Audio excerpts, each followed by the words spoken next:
Voilà, mes amis, on se retrouve avec notre cher ami Eliaou Bokara, tellement apprécié. Ces cours que nous faisons ensemble sont de plus en plus appréciés, de plus en plus suivis par énormément de monde.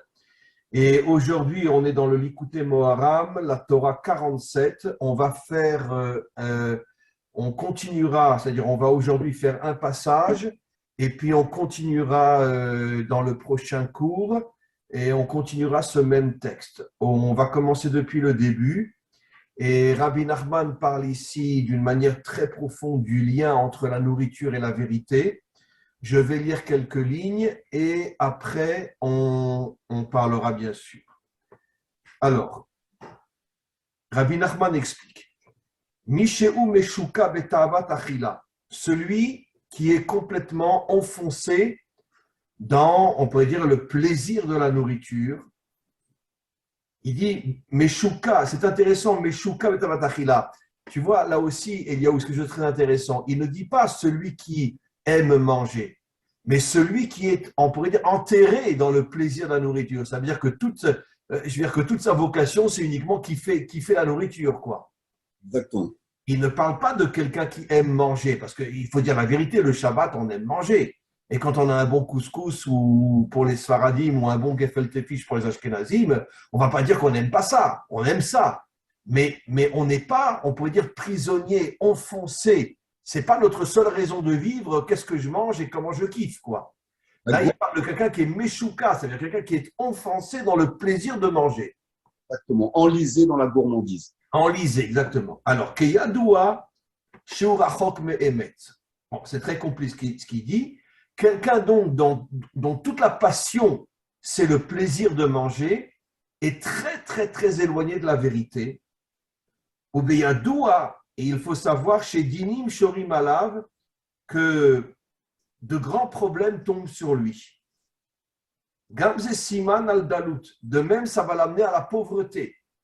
Quelqu'un dont tout le but de sa vie, c'est kiffer la nourriture, il finira par devenir pauvre. Gam yavou l'idée bisionnot ou bouchot. De même, ça sera un homme qui sera critiqué et même bouchot. Comment on dit bouchot en français? Humilié. Comment il sera humilié. Kemoshe Katouf, comme il est dit, Kerum Zulut Libne Adam, c'est un verset, il explique Rabbi Nachman, Kevan Shenisra Adam Libriot, quand un homme dépend des autres, ça veut dire dépendre, pas seulement dans le plan financier, mais il aime sortir avec ses copains pour aller kiffer la vie, etc. Nishtane Panav Bekekrum, son visage change complètement. Ça veut dire que finalement, il a un visage qui n'est plus un visage humain. Veda, mais sache aussi, Mishéu Meshaber Tabat Achila, celui qui arrive à casser le désir, le plaisir de la nourriture, Akadosh Baruch Hu, Ose Aliado Muftim, Hachem va s'en servir pour faire à travers lui des miracles. Qui amrou rachamenu zichanom levra, comme le disent nos maîtres, Asher lo isapanim, Hachem ne fait de cadeau à personne. Et pourtant, il y a un autre verset qui dit Issa Hachem panav elecha, que Hachem, oui, d'une certaine manière, t'aide dans la vie. Alors pourquoi d'un côté on dit que Hachem ne fait de cadeau à personne, ne va pas aider quelqu'un, de l'autre côté on dit que oui, il aide. Alors nos maîtres expliquent Amar Akadosh Baruch Hu, Hachem dit Erlo esa lahem ponim, comment tu veux que je puisse refuser de faire du bien à celui qui casse le désir de la nourriture. On continue. Ani amarti, moi j'ai dit, ve'achalta ve'savata uberachta, vous mangerez, vous vous rassaisirez et vous me bénirez. Et je vois que beaucoup d'hommes, medavdekim alasma, font très attention et se contentent de manger très peu. Et donc quand je vois, malgré le fait qu'il y a un verset qui dit, vous avez le droit de manger et de vous rassasier, et je vois des hommes qui font très attention à leur manière de manger, c'est à eux que je me dévoile pour les aider puisqu'ils ont cassé le plaisir de la nourriture. Alors on s'arrête là. Première question, Eliaou, quel est le rapport entre celui qui est tombé dans dans le plaisir de manger et la vérité, puisque Rabbi Nachman dit celui qui est complètement tombé dans la séduction de la nourriture est très très très loin de la vérité. Comment tu comprends ça? Quel est le rapport? Alors, on se rend compte qu'il y a en général, les personnes qui ont une addiction à la nourriture, souvent c'est lié à leurs émotions. C'est-à-dire que pour cacher, combler un manque émotionnel, ils vont manger du chocolat, ils vont manger du sucre, ils vont manger des ils vont combler ce manque dans la nourriture. Donc en fait, c'est pour cacher quelque chose qui est en eux et c'est comme un pansement. La nourriture devient comme un pansement, on se pense avec la nourriture. Donc, et on peut tomber dans cette... Explique mieux quel rapport avec l'émotionnel. Quel genre d'émotionnel tu fais allusion? Quelqu'un qui a par exemple du stress. Par exemple, toute la journée, il a travaillé, il a été stressé à son travail, il a des angoisses au travail. Il va rentrer pour calmer le stress, pour s'amener une récompense. Il va manger tout ce qui Il a traîne. besoin de douceur. Exactement. Il va avoir besoin de douceur pour le calmer, pour le rassurer. Et ça, il y a énormément de personnes, beaucoup de personnes que je suis aussi sont comme ça. Il y a cette nourriture, cette alimentation émotionnelle. Et cette alimentation émotionnelle ne résout rien. C'est un cercle vicieux. Ça serait comme, entre guillemets, un drogué qui, pour s'évader de ce monde un instant, a besoin de prendre une drogue pour s'évader de sa réalité. Mais le Et on problème, a besoin encore plus, et encore plus, et encore plus. c'est encore plus et encore plus. Sauf que pour la nourriture, vu que c'est accessible partout, ça paraît pas une drogue. Au contraire, on pousse, on encourage à la consommation, à manger de plus en plus, avec tous les plaisirs en plus de la nourriture, surtout en France, la gastronomie française, les Ben, plaisirs, on dit, comment on appelle ça? Le système de la consommation, comment on dit en français? la surconsommation, quoi, C'est le monde moderne et le monde de la consommation. la consommation. Donc on pousse, on entretient, on sait qu'il y a une grosse blessure, on sait qu'il y a une hémorragie, mais pour calmer la blessure, eh ben, manger, manger. Et on l'a vu pendant la Seconde Guerre mondiale, parce que la Seconde Guerre mondiale, c'est l'ère industrielle. C'est-à-dire qu'avant, c'était une ère agricole. C'est-à-dire que la majorité des gens étaient dans l'agriculture, étaient dans les champs, étaient dans des milieux ruraux. La Seconde Guerre mondiale a amené après l'ère industrielle, parce que comme les gens ont manqué de faim, enfin, même certains sont morts de faim, il y a, entre guillemets, eu un prétexte pour industrialiser la nourriture. Et il y a eu des quantités énormes de nourriture qui ont été produites. Il y a des quantités qui ont été, la nourriture qui a été mise dans des boîtes de conserve. On a mis ce que je vous avais parlé, le Codex Alimentarius, des additifs qui ont été décidés d'ailleurs par l'Allemagne nazie, tout ça, pour créer donc une planète où il y a de la consommation en abondance, mais aussi beaucoup de pertes à côté. Donc on a prôné depuis la Seconde Guerre mondiale de manger. Il faut manger, c'est important, on peut manquer. Et en plus, ça a été ancré dans le cerveau des êtres humains qu'il fallait manger pour survivre. Mais encore une fois, quel rapport avec on est loin de la vérité? Alors De justement, quelle vérité s'agit-il? je parle au niveau terre à terre, sans montrer dans les parties spirituelles. Au niveau terre à terre, plus on mange et plus le système s'encrasse. Plus on mange et plus on met son corps en mauvaise santé. Donc, ça veut bien dire une chose au niveau biologique et organique. C'est-à-dire que la surabondance d'alimentation détruit le système, détruit le corps, parce que le corps ne peut pas tout filtrer. Tu sais que Maïmonide, déjà il y a plus de 1000 ans, dans le livre son Mishneh Torah, lui-même qui était médecin, il dit que toutes les maladies proviennent d'un excès de nourriture. Il le dit dans le Mishneh Torah. Donc, en voulant industrialiser le monde et en donnant la surconsommation à l'humanité, on a déclenché les cancers. On a déclenché toutes les grandes maladies de notre siècle qui sont liées, comme vous le dites très bien, parce que Maïmonide enseignait, que la surconsommation alimentaire déclenche toutes les maladies. Donc, nous éloigne de la vérité, parce que si le corps n'est pas en bonne santé et qu'on a déjà appris que la base de la tchouva, c'est un corps en bonne santé, on s'éloigne forcément de la vérité puisqu'on met notre système en danger.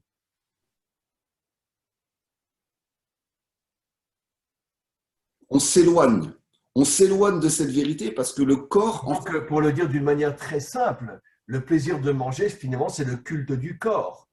Et le culte du corps est à l'extrême opposé de la vérité, puisque la vérité, c'est l'intériorité, c'est comprendre tout ce qui se cache derrière la vitrine de ce monde. Et donc, l'homme tombe entièrement dans la chitsoniut, dans l'extériorité. Le plaisir, c'est l'absolu contraire de la vérité. Le plaisir mal dirigé, parce qu'on voit Mal que dirigé, bien sûr, de quelqu'un qui n'est que dans le plaisir. sinon, ça serait carrément une torture d'avoir fait l'être humain avec des sensations, avec des plaisirs. Mais on voit bien que c'est l'alimentation qui a fait chuter l'humanité. C'est-à-dire que la première faute a été faite en mangeant. Ils ont mangé le fruit de l'arbre. Ah, Donc, c'est très important. C'est vrai que l'exemple donné par la Torah, la première faute, c'est une faute de nourriture, absolument. l'alimentation, c'est une faute alimentaire. C'est en mangeant qu'ils ont fait entrer en eux l'arbre de la connaissance du bien et du mal. Alors, bien sûr, c'est le sens propre, il y a des sens plus profonds, mais on voit bien que c'est en mangeant qu'ils ont fait rentrer en eux la mort, au final. Ils sont devenus mortels. Donc, il y a un certain type d'alimentation, et c'est ce que Rabbi Nachman essaie d'enseigner, il y a un certain type d'alimentation qui amène la mort spirituelle et la mort matérielle. C'est ça que je voulais aussi vous amener, c'est que si on mange de trop, si on se laisse guider par son palais et cette surconsommation et ses additifs et ses goûts, au final, c'est ce qui va déclencher plus tard les futurs cancers, les futurs Alzheimer, les futures maladies de ce siècle. Tu penses que Alzheimer est lié aussi à la nourriture? Bien sûr, c'est lié à la nourriture. C'est lié à la nourriture, c'est lié à l'empoisonnement, parce qu'il faut savoir que la nourriture aujourd'hui, Est elle complètement empoisonné. est empoisonnée, elle est remplie d'additifs, elle est plus du tout naturelle, elle est dévitalisée, elle n'a plus aucune vie.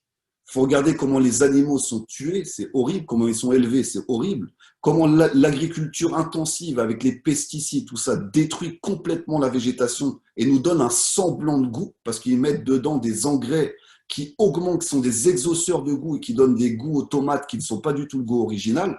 Donc toute cette alimentation chimique nous tue. Oui, mais alors comment on fait pour se protéger? Même si on mange peu, on mange quand même du chimique. On mange peu, mais comme on a des organes comme le foie, les reins qui sont des filtres, un organe comme le foie est capable de filtrer un petit peu de poison.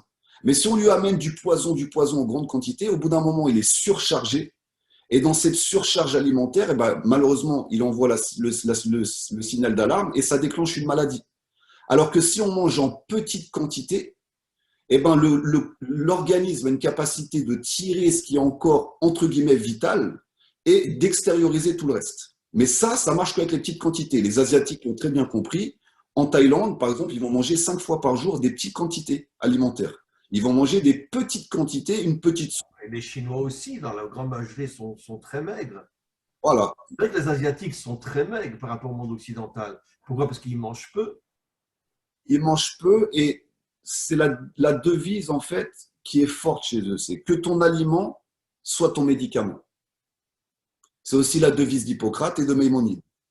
Que ce que tu manges te soigne, te guérisse. Donc on voit bien que la cuisine asiatique, elle est très forte au niveau des cuissons, au niveau de la sélection des aliments, au niveau des plantes qu'ils vont utiliser. Bien sûr, je ne parle pas d'une certaine partie de la cuisine asiatique qui est devenue des fast-foods et qui s'est complètement capitalisée comme dans le monde entier. Mais la nourriture ancestrale des Asiatiques, c'est manger comme un médicament. Que ce que tu manges te rende plus fort, que te rende plus vigoureux, te rende en bonne santé. Ça change tout. Je vais poser une question un petit peu délicate. On a des rabbinim, de vrais rabbinim chez nous, qui sont malgré tout très gros. Et je ne citerai pas de nom, mais on connaît même des gdoléadors qui sont très gros. Et pourtant, ce sont des géants de la Torah. On ne peut pas dire qu'ils sont loin de la vérité.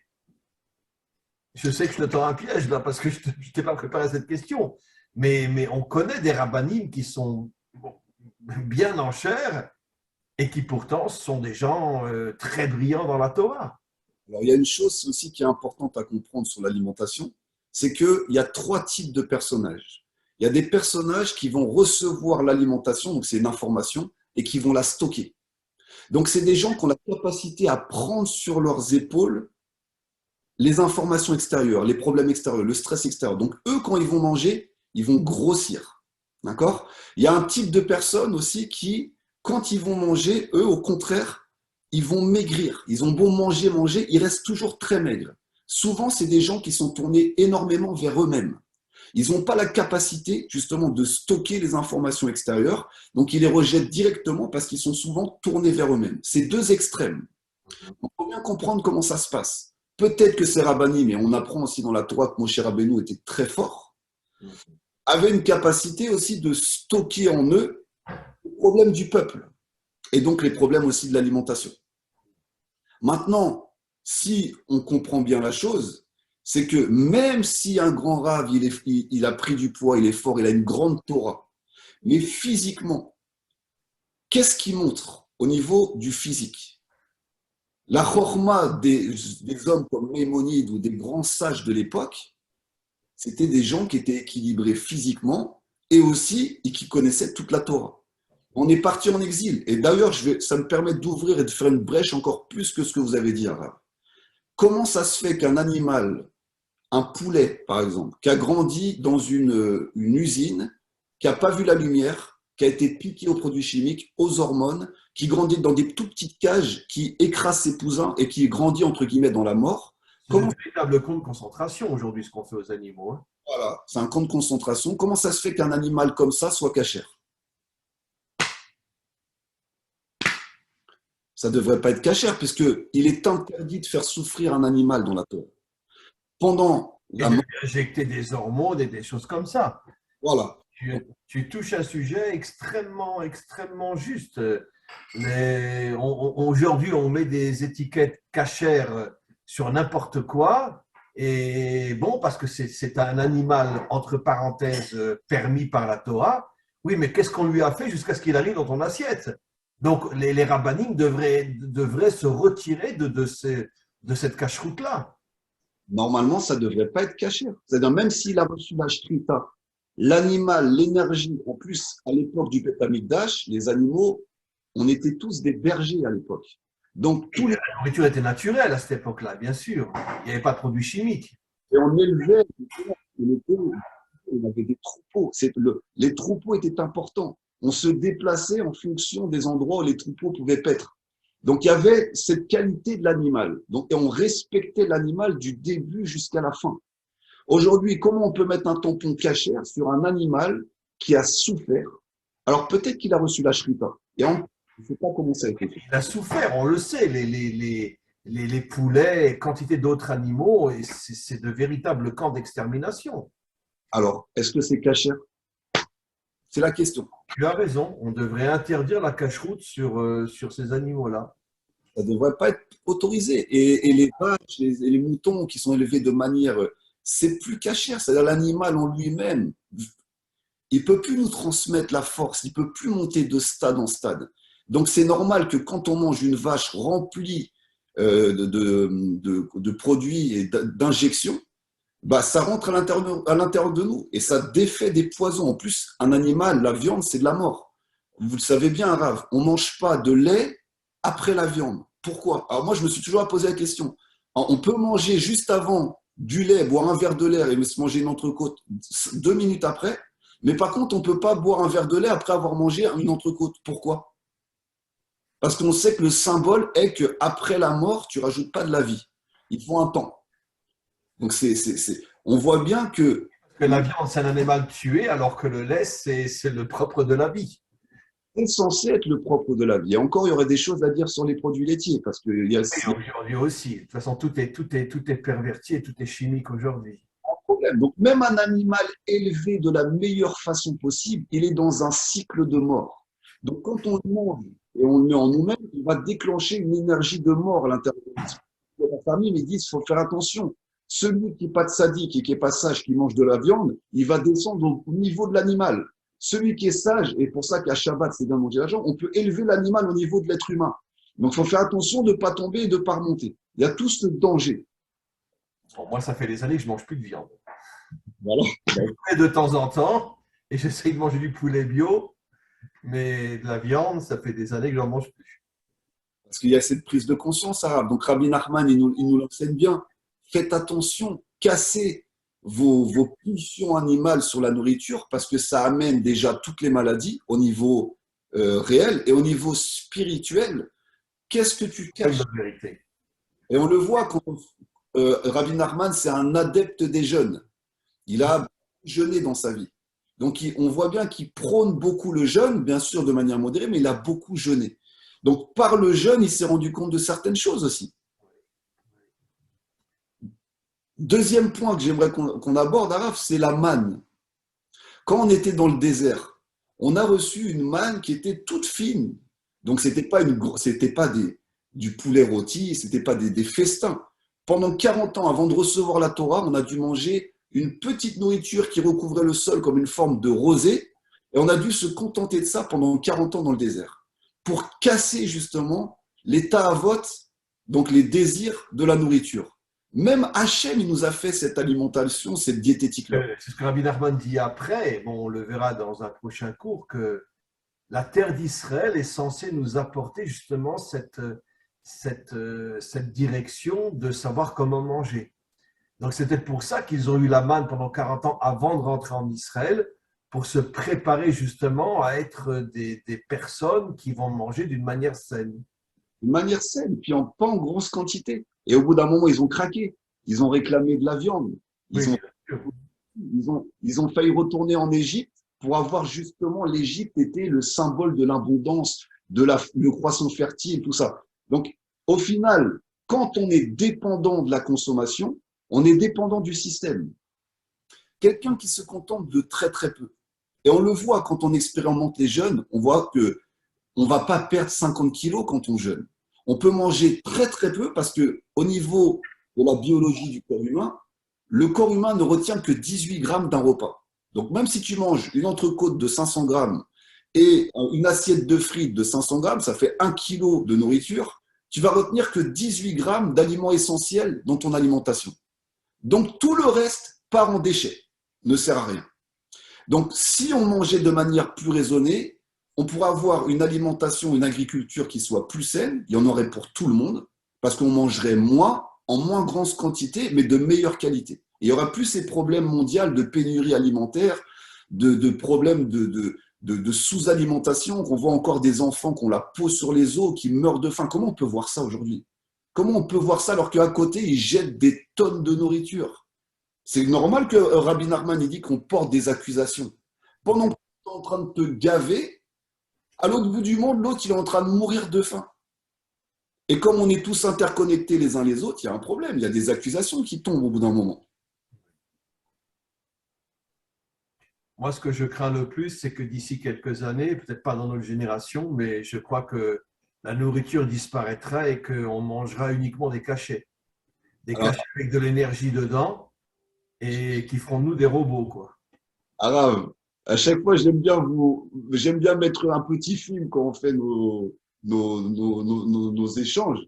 Alors, il y a un film qui s'appelait Le Soleil Vert. Je ne sais pas si vous l'avez vu. C'est un Non. film. Et en fait, dans ce film, c'est un film de science-fiction qui est assez ancien. Et en fait, comme vous le dites, la nourriture mondiale a disparu. Il restait quelques pommes, quelques fruits qui étaient très chers pour les très riches. Tout a disparu. Ça sera des cachets. Il restait, comme vous dites, un petit cachet, un petit carré vert qu'on appelle le soleil vert. C'est un petit carré vert que toute la population était rationnée et mangeait que ça. Il n'y avait plus de nourriture. Et il y a un homme qui se dit, mais d'où il vient ce soleil vert? Il a voulu remonter pour savoir de quoi était fait ce petit carré alimentaire. Il est remonté jusqu'aux usines et s'est rendu compte qu'en fait, ils étaient en train de manger de l'être humain. Voilà. C'était des êtres humains qui étaient réduits en poussière et qui mettaient sous forme de petits carrés et ils se mangeaient entre eux. Voilà. Des cannibales. Et ça, c'est un film de science-fiction. Et c'est pour ça que si la nature, on continue de la traiter comme on la traite, sachant que la nature, c'est quand même Hachem, la main d'Hachem. Si on maltraite la nature, on maltraite la main d'Hachem. C'est une réalité. Vu que la nature, c'est Ateva. Donc si on continue à maltraiter les animaux comme on les maltraite, maltraiter les sols, maltraiter la terre, maltraiter les océans, bah, la main d'Hachem, elle va se lever, elle va nous mettre une grande claque, à un moment ou à un autre. Mais ça passe par une prise de conscience sur l'alimentation. En sachant qu'on peut manger moins, casser cette tava, sachant que Rabbi Nachman, c'est quand même la première tava qu'il a essayé de casser, l'alimentation. Donc si c'est la première qu'il a essayé de casser, c'est que c'est la principale, vu que ça remonte à la première faute d'Adam Arishon, on a fauté par la bouche, parce qu'on a mangé. Donc lui, il sait que tout est là. Si tu casses ça, ça y est, toutes les autres ta'avot, la sexualité, l'argent, tout ça, tu arriveras à les casser. Parce qu'au final, les animaux, ils tuent pourquoi? Ils se reproduisent pour la nourriture. Ils courent tous après la nourriture. La nourriture, c'est leur énergie principale. L'être humain qui vit au niveau de l'animal, eh ben, pareil, il vit comme il l'explique, il vit justement dans ce désir de la nourriture constamment. Et il pense qu'à ça. Et il vit sur le niveau, comme le niveau d'un animal. Donc, il est complètement prisonnier. Et il ne peut pas se détacher au final. Le seul moyen de te détacher, c'est tu vas traverser le désert et dans ce désert, tu auras une manne. C'est le minimum vital. Tu auras une portion qui va te permettre de survivre un jour de plus dans le désert. Et surtout, Et alors, pourquoi le Shabbat et les jours de fête, on nous demande justement d'avoir une très très bonne nourriture sur la table? Et c'est vrai que bon, la majorité des gens mangent plus qu'il n'en faut le Shabbat et les jours de fête. mais c'est marqué Oneg Shabbat. Ça ne veut pas dire manger jusqu'à se remplir le ventre et se faire mal au ventre. Oneg Shabbat, c'est-à-dire mange des choses qui font plaisir à ton palais parce que ça va t'amener de la joie. Et le but, c'est que tu serves Hachem dans la joie. Donc, tu es dans Shabbat. Donc, on voit encore une fois, c'était le tout début du texte, que Rabbi Nachman ne condamne pas le fait d'avoir un plaisir à manger, il condamne celui dont tout le but de sa vie, c'est manger pour le plaisir. Comment? Mais c'est la même chose avec l'argent, arabe. Oui. Rabbi Nachman ne condamne pas l'argent. Par contre, il casse la ta'ava de l'argent. Et plusieurs fois, si on lit le Likutei Tfilot et tout, il essaie de casser le désir pour l'argent. C'est-à-dire que l'argent n'est pas mauvais en soi, mais si toute ta vie tu penses qu'à l'argent, tu es un esclave.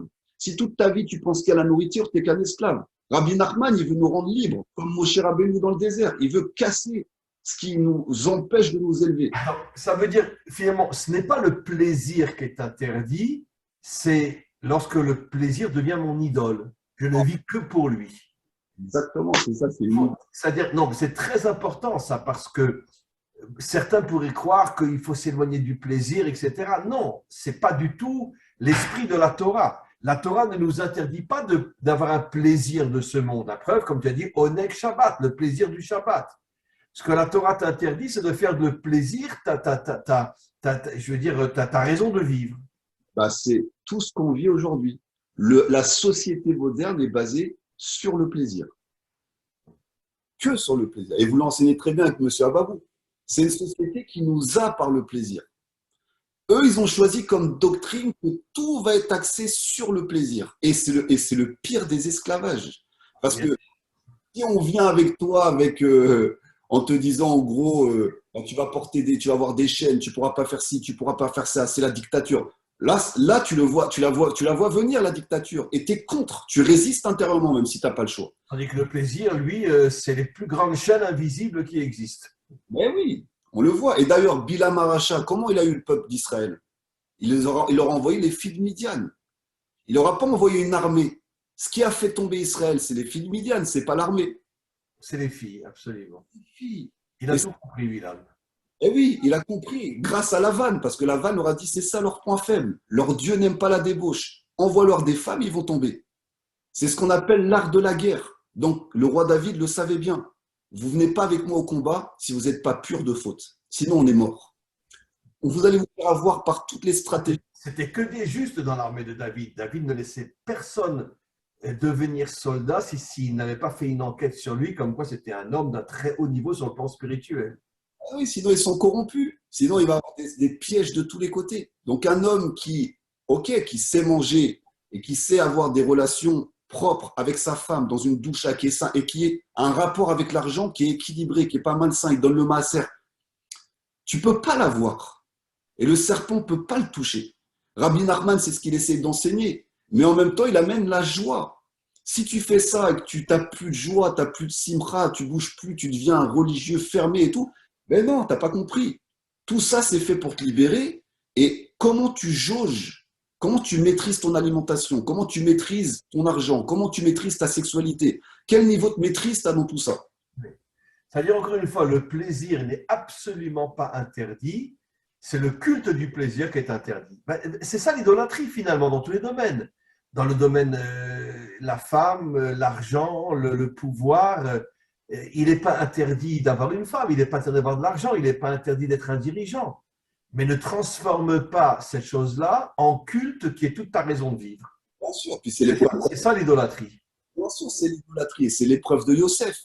Yosef est arrivé avec toutes les tentations du monde. Tout était fait pour le faire tomber. Donc on voit bien qu'il traverse une société où lui, il nous montre l'exemple. Ok, j'aurais pu tomber avec la femme de Potiphar, je ne l'ai pas fait. J'aurais pu complètement me déboucher en Égypte ou prendre la grosse tête, non, je ne l'ai pas fait. Je traverse tout ça avec un équilibre, le juste milieu. Trouver le juste milieu, c'est-à-dire, comme vous l'avez dit, pas vivre complètement déconnecté de ce monde. Je mange plus, je touche pas à l'argent, je touche pas aux femmes. Je suis déconnecté, je suis un homme sain. Non, comme vous le dites, les mesures. Est-ce que tu as des mesures? Ça, tu es un homme idiot. Bah oui, et d'ailleurs, je crois qu'il y a une phrase de la Torah qui dit celui qui n'aura pas profité de mon monde rendra des comptes. Parce que Absolument. c'est ce que j'ai fait. Donc, Non, il y a même un texte dans le Talmud qui dit que celui qui jeûne, c'est un fauteur. exactement. Alors, nos maîtres expliquent, ça veut dire quoi celui qui jeûne? Parce qu'il ne veut pas les plaisirs de ce monde. Si tu jeûnes pour te rééquilibrer, pour nettoyer ton corps, ça c'est permis. Mais si tu jeûnes dans l'esprit soi-disant religieux, je ne veux pas les plaisirs de ce monde, nos maîtres nous disent, c'est un fauteur, il faute. C'est-à-dire que tu n'as pas le droit de te priver des plaisirs de ce monde. Par contre, il t'est interdit de faire du plaisir ta raison de vivre. Ouais, c'est magnifique. Et justement, on va continuer un petit peu pour la notion de l'équilibre. Regarde ce qu'il dit après. Ve'arat panim ou tikkun ve'emet bechinat Yaakov. Celui qui, parce que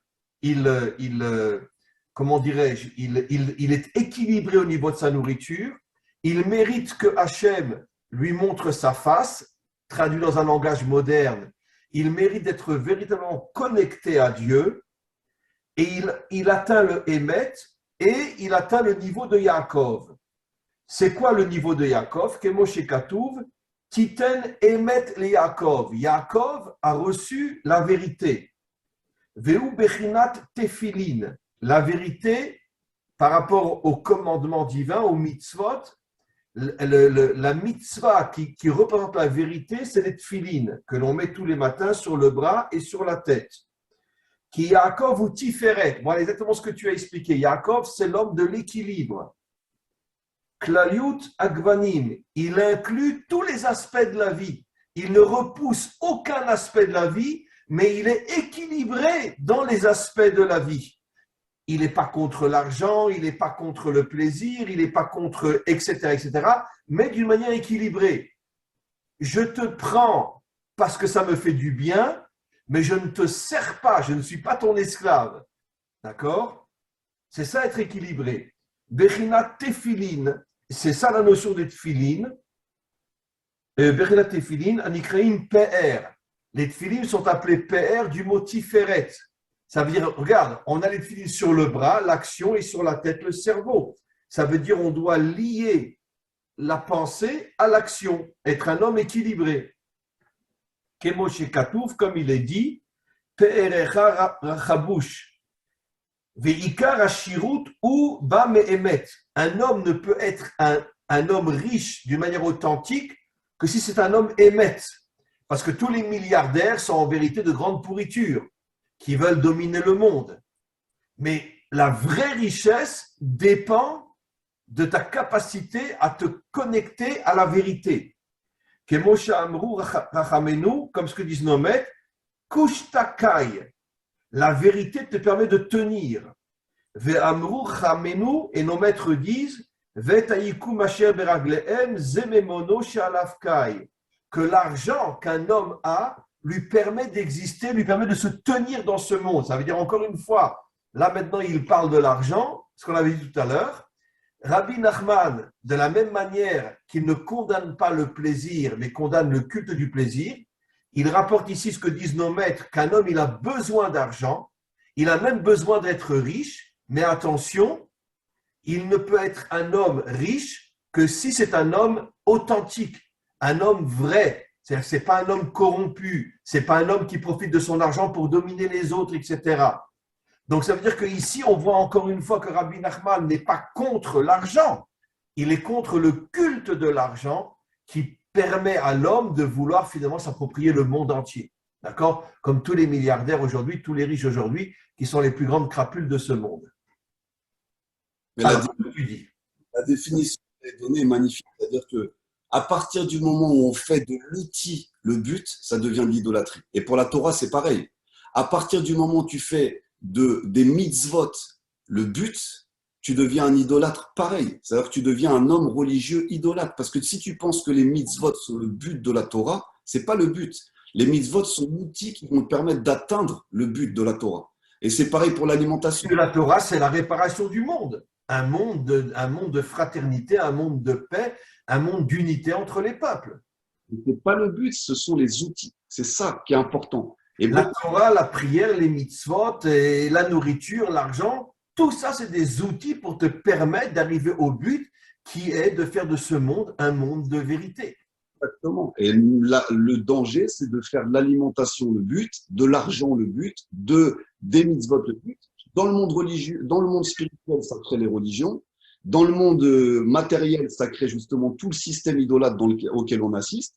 Et la question que vous m'avez posée tout à l'heure par rapport aux rabbanim, qui ont beaucoup de poids, j'ai suivi beaucoup de rabbanim en Israël aussi, et j'ai vu beaucoup qui étaient en très mauvaise santé. Et c'est pas normal. C'est pas normal que des rabbanim soient en mauvaise santé. Un homme sain, on est censé être un peuple sain, ça doit être, oui, au niveau de notre âme, mais aussi au niveau de notre corps. Et ça, c'est une chose qui s'est perdue avec l'exil. Tu te rappelles, on avait vu une fois, on en avait parlé, j'avais fait, il y a une époque, je donnais des cours sur les Horod du Rav Kook, et le Rav Kook disait que la première partie de la Teshuvah, c'est de construire son corps, d'avoir un corps sain, et il disait même de faire du sport, etc. Ça veut dire que Rabbi Nachman, c'est l'homme authentique qui refuse une teshuva qui n'est que spirituelle. Ton corps doit t'accompagner dans la teshuva, et si tu n'as pas un corps sain, même si sur le plan spirituel, tu manges kasher, tu fais Shabbat, etc., tu n'as pas fait teshuva. Puisqu'il dit la première étape, c'est la reconstruction de son corps. Comme ça disait le Rav Kook. Qui nous a appris ça? Le prophète. Qui nous a appris ça? Le prophète Éliaou. Le prophète Éliaou Hanavi, il a enseigné à Élisha, regarde, je vais te montrer comment j'ai sanctifié mon corps et ma neshama. Et le prophète Élisha voit son maître monter au ciel dans un char de feu. C'est-à-dire qu'il le voit monter avec son corps. Et sa neshama, et il dit, regarde, il n'y a pas que l'âme que je vais faire monter. Je vais aussi faire monter le corps avec moi. Donc c'est bien avant déjà le Rav Kook, les prophètes l'enseignaient. Parce que si Éliaou a réussi à sanctifier son corps et le faire monter en même temps que sa neshama, c'est qu'il a maintenu son corps en parfaite santé. Absolument. Absolument. Donc, et il y a un passage qui est important, c'est que justement, Rabbi Nachman dit, celui qui arrivera à maîtriser, à briser la passion pour la nourriture, Akadosh Baruch Hu, par son intermédiaire, fera des prodiges.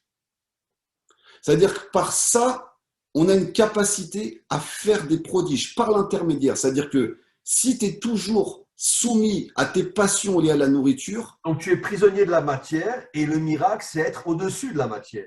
Voilà, le Créateur ne peut pas se servir de toi comme instrument. Parce que tu n'es pas libre. Tu n'es pas libre. Et pour pouvoir être des instruments d'Hachem, on a dû être libéré d'Égypte. On a dû sortir d'Égypte. On a dû être des libérés de l'emprise, de la prison de la nourriture, quoi. De la prison de la nourriture et du sexe, de toutes les prisons qui sont régies par nos sens. Parce qu'on a reçu des sens, la vision, l'oreille, le toucher, le goût, l'odorat. Ces sens-là, malheureusement, s'ils sont utilisés par des magiciens, parce que les Égyptiens, c'était des magiciens, ils ont très bien compris qu'on pouvait illusionner le regard. Au même temps où je te fais regarder les informations sur un pays particulièrement, il y a un autre pays qui est en train de se faire dévaliser, en train de se faire bombarder. Ça, c'est l'illusion du regard. Pareil pour les oreilles. On peut t'enseigner un enseignement constant depuis ton enfance, te programmer le cerveau, et du coup, tu n'arrives plus à entendre ce que c'est le vrai enseignement du Créateur. Tu n'entends plus rien. Et c'est la même chose pour le goût. Je vous ai parlé du Codex Alimentarius, c'est des exauceurs de goût, c'est-à-dire dans l'alimentation, ils ont changé les goûts pour que ça ait un goût sucré, un goût salé. Et du coup, on a l'impression que c'est bon, alors qu'en fait, il n'y a plus rien, c'est un aliment qui est mort. Alors qu'une pomme, si tu donnes aujourd'hui une pomme à un enfant et, je ne sais pas, un Mars, par exemple, d'accord, il va choisir le Mars. Pourquoi? Ils ont rempli de sucre le Mars. C'est rempli de sucre, de chocolat, ils ont tout mis dedans. Et la pomme, bah, elle est sucrée, mais elle n'est pas aussi sucrée que le Mars. Maintenant, j'ai entendu d'une femme que j'ai beaucoup aimée, elle disait, si demain tu prends un Mars et tu prends une pomme, tu prends la pomme, tu la plantes dans la terre, elle te donne un arbre. Tu prends le Mars, tu le plantes dans la terre, jamais ça fera d'arbre. Ça Donc, donnera des vers de terre. il n'y a pas de vie dedans. Alors que dans la pomme, il y a la bracha. Ça va se multiplier, se multiplier, se multiplier à l'infini. Donc, on voit qu'en fonction de ce qu'on mange, ce que ça crée aussi dans l'organisme. Bien sûr. Et ça, c'est un des grands esclavages mondiaux de la planète, parce que après l'oxygène, la chose la plus importante, c'est l'eau et la nourriture. Et si on arrive à maîtriser, vous voyez bien qu'il maîtrise la respiration, enfin, il commence à la maîtriser. La respiration, l'eau, on contrôle les sources d'eau et on contrôle la nourriture, on contrôle l'humanité tout entière. C'est là qu'ils vont nous attaquer. Et c'est ce qu'on a vu pendant la Seconde Guerre mondiale. Ils ont attaqué à la nourriture parce que c'est ça qui épuise l'énergie de l'être humain. Bien sûr. Et là, si tu veux gagner une guerre, c'est dans l'art de la guerre. Si vous lisez l'art de la guerre, tu tapes dans les provisions, dans la nourriture, dans l'alimentation. Le peuple va s'épuiser, l'armée va s'épuiser, ils ne pourront plus combattre. Et c'est ce qu'ils sont en train de faire à l'échelle mondiale avec les êtres humains. Ils les épuisent petit à petit pour qu'ils ne soient plus en capacité de se révolter. Et malheureusement, quand ils vont vouloir se réveiller, pour certains, il risquera d'être trop tard. Tov Eliaou, écoute, c'était vraiment un cours magnifique. On va s'arrêter. On le reprend donc la La prochaine fois. Non, pas la semaine prochaine. La semaine prochaine, la semaine prochaine, on a quelque chose que vous verrez, Eliaou et moi, avec quelqu'un d'autre. Mais ce cours-là, on le reprend donc dans 15 jours, d'accord? Et on parlera sur la terre d'Israël. Il y a des passages très importants sur la terre d'Israël. Donc, en principe, mardi prochain à 14 h, d'accord? OK? Tov Eliaou, merci beaucoup, vraiment, et j'ai hâte de te voir. Merci, Araf. Qu'Hachem vous protège, vous donne de la force, de l'énergie. Toi aussi, Eliaou, toi aussi. Continue à être ce que tu es et à grandir encore plus. Au revoir, Eliaou. À très, très bientôt, mardi prochain. Araf. Shabbat Shalom. Shabbat Shalom. Au revoir, Eliaou. Au revoir.